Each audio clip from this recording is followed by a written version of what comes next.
Koi guitar je kano output ta thok pro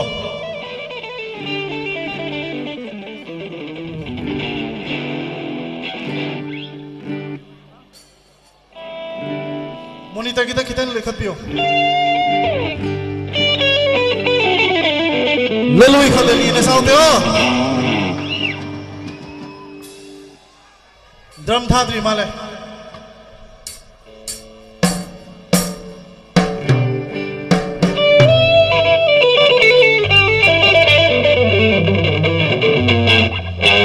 bass guitar kita lekhat pio bass guitar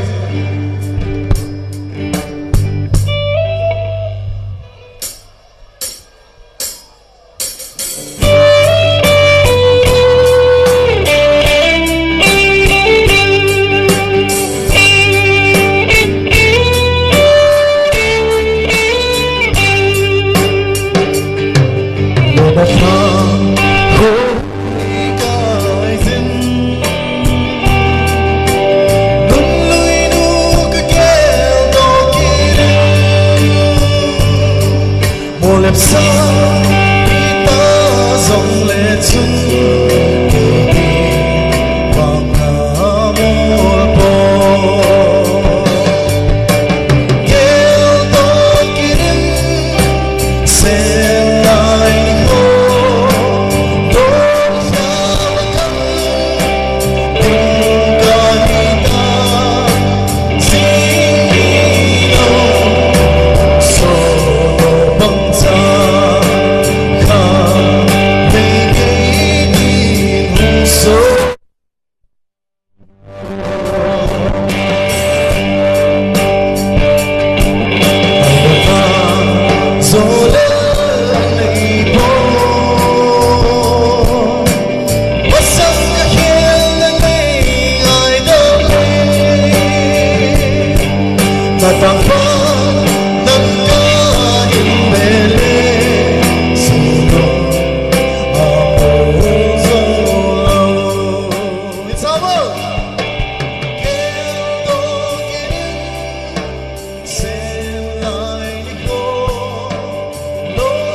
sao căng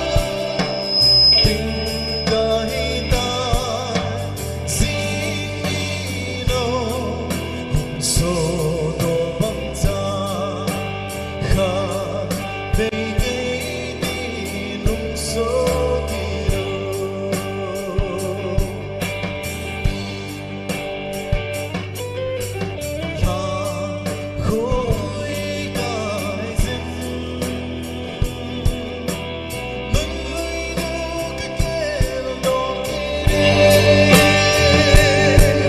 một lệp sâu